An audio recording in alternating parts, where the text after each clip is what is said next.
చేశాను నేను. ఎన్నో చెట్లను, ఎన్నో నీళ్లను, ఎన్నో నదులను పుట్టించాను నేను. ఎన్నో పంట పొలాలను పుట్టించాను నేను. అటువంటి నన్ను, నా భూమిని, సాగు భూమిని బీడు భూమిగా మార్చుదాం అనుకుంటున్నారు మేము. ఎన్నో రసాయనాలతో, ఎన్నో కలుషితమైన పదార్థాలతో నన్ను నాశనం చేస్తున్నారు. నా నీడను చూపించేది మీ చెట్లు, ఆ వేడిని తగ్గించేది ఈ చెట్లు. అటువంటి చెట్లను మీరు నరికేస్తున్నారు. ఆ వర్షాలు పుట్టించేది ఎవరు? మీరు పీల్చే గాలిని ప్యూరిఫై చేసేది ఎవరు? చెట్లే కదా. వాటి గురించి మీరు ఆలోచించట్లేదు ఎందుకు? నదులను, నేలను చెత్తతో, కలిసిన పదార్థాలతో నింపేస్తున్నారు. నన్ను నాశనం చేసేస్తున్నారు. ఇలా అయితే ఎలా? టెర్రరిజం అంటూ, న్యూక్లియర్ బాంబులు అంటూ మీరు కొట్టుకుంటున్నారు. మధ్యలో నేనేం చేశాను? నన్నెందుకు నాశనం చేస్తున్నారు?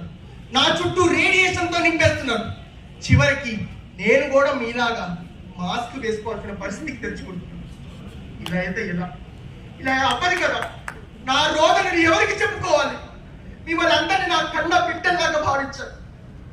కనీస సొంత తల్లిని కాకపోయినా తల్లినైన స్వభావాన్ని చూపించి నా కష్ట సుఖాలు పంచుకోవచ్చు కదా.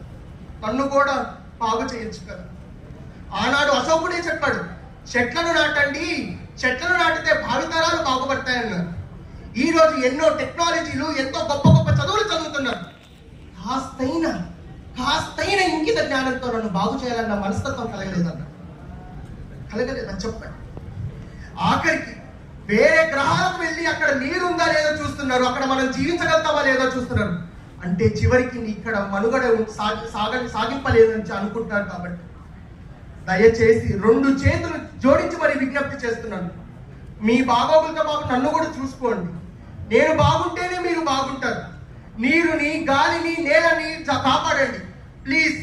ఒక్క 5 నిమిషాలు మిమ్మల్ని కలుషిత వాతావరణంలో పెడితే విలువలు ఆడిపోతారే, అలాంటిది నేను ప్రతి క్షణం, ప్రతి నిమిషం, ప్రతి గంట, ప్రతి రోజు ఈ కలుషిత వాతావరణం ఎలా బతకగలుగుతాను? చెప్పండి, మీరు చెప్పండి, ఎలా బతకగలుగుతాను? ప్లీజ్ నన్ను కాపాడండి. లేదు మేము ఇలానే బతుకుతాము, మా నీరు మా ఇష్టం, మా నేల మా ఇష్టం, మా భూమి మా ఇష్టం, రోడ్లు వేసుకుంటాము, బిల్డింగ్లు వేసుకుంటాము, కాంక్రీట్ జంగలు చేస్తాము, మీ గురించి ఎవరు మిమ్మల్ని పట్టించుకోమనుకుంటున్నారేమో. చెప్తున్నాను, నా భయాన్ని మీరు తట్టుకోలేరు. నా కోపం వస్తే మీరు తట్టుకోలేరు. నా విశ్వరూపం చూస్తే మీరు తట్టుకోలేరు. చివరికి మిగిలేది చెట్టే, నీరే, గాలే. ఈ భూమిపై ఒక్క మనిషి కూడా మిగలదు, ఒక్క ప్రాణం కూడా మిగలదు. ఇది నా హెచ్చరిక. ఇదే నా హెచ్చరిక. Thank you.